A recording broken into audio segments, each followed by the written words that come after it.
So let's move on to Egypt, because it's easy, apparently. But more on the arcade version, I maybe played it once or twice, and I forget if it was before or after I had the game. I want to say I played the arcade version after I played the N64 port, because I remember not liking it very much, because I was a very young kid, and, you know, I'd never driven a car before, and with the gas pedal and the brake and the steering wheel, and it felt really stupid weird. I don't know why I'm saying stupid so much. Or if I'm... Wow, that was a really high flip. You wouldn't think you could get good air off of that car with its build and everything. But I think one of the reasons I didn't like that arcade version so much, I'm surprised I didn't run into the column, is because I didn't like how it felt to drive an actual car.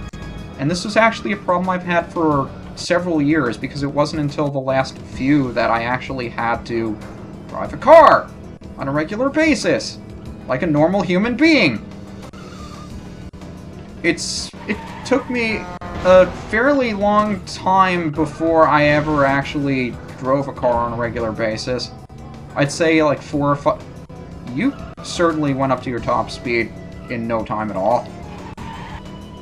But it's one of those things that I didn't do until 4 or 5 years after I was first able to.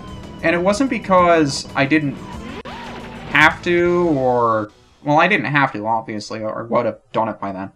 But it's one of those things I didn't really feel I was comfortable doing until I absolutely had to do it. I don't know how to explain it, really.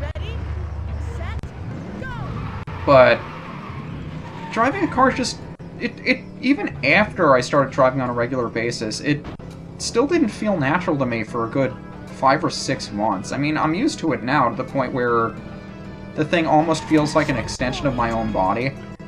But, I mean, at the time of this game and first playing it in the arcade, it just felt really weird.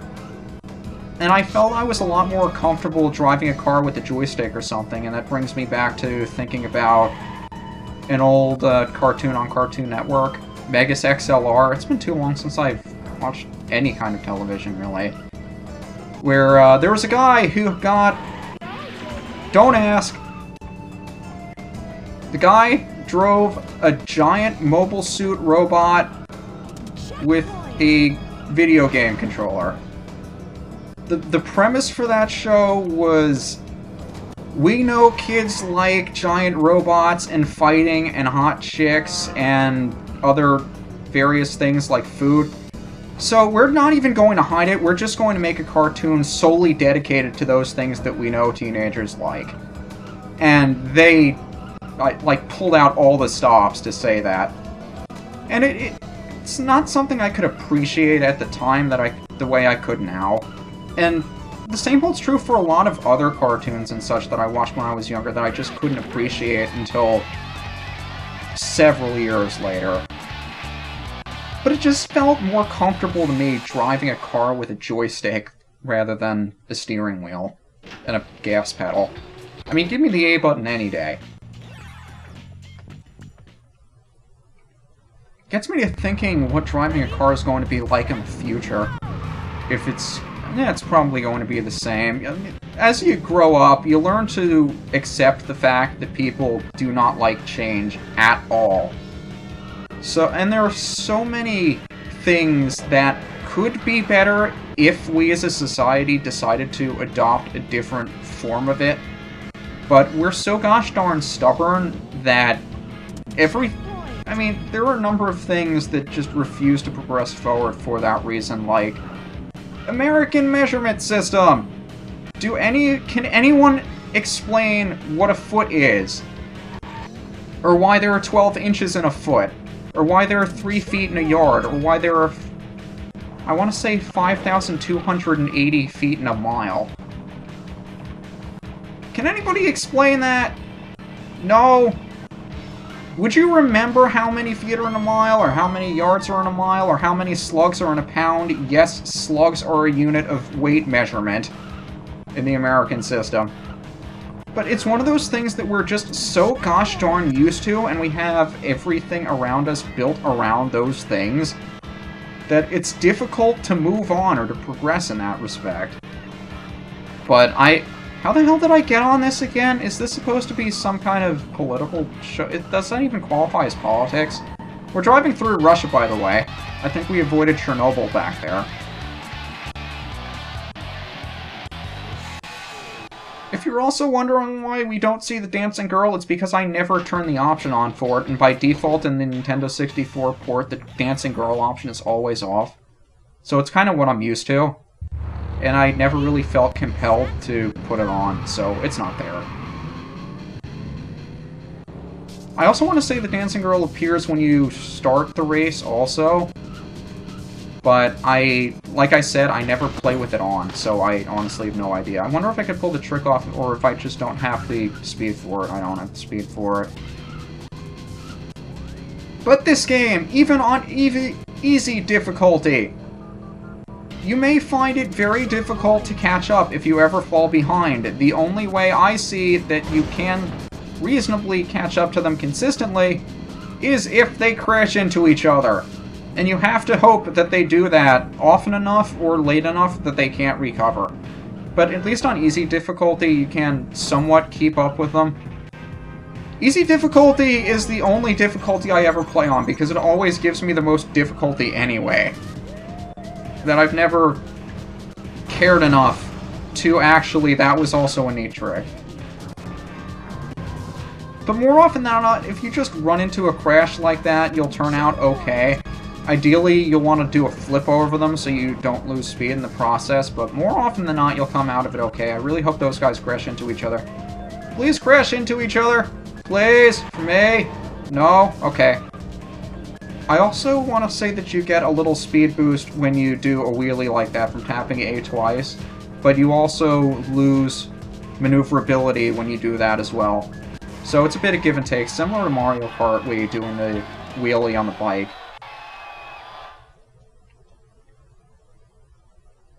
So I'd say we're about halfway through this thing. I honestly don't know why they call Italy an expert course, since it's relatively straightforward. But the thing about this course, besides the fact that it has the best music in the entire game, is that the course is generally 2 to 3 lanes wide, and it's pretty difficult to pass unless you know that you can actually drive on top of the cars in order to pass them. Like so! If I could manage to pull that off. And I'm also completely ignoring the fact that the checkpoints do not have collision detection. Probably should have mentioned that sooner, but oh well. Thanks, cars who seemingly do not know or care about my existence.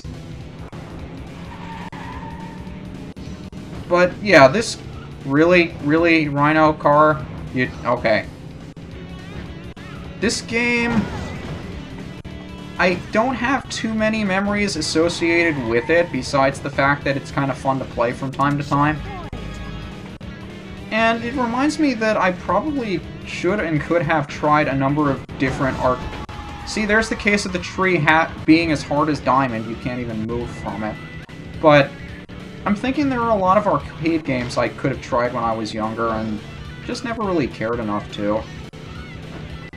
I mean, looking around, I see that a lot of arcade games were relatively popular back then, and I never really tried too many of them. I mean, I hadn't been to arcades very often anyway, so that explains part of it, I suppose. But, I mean, looking around, there were a lot of arcade games available back then. And I want to say a number of the good ones were ported to the actual consoles, although it depends on which ones.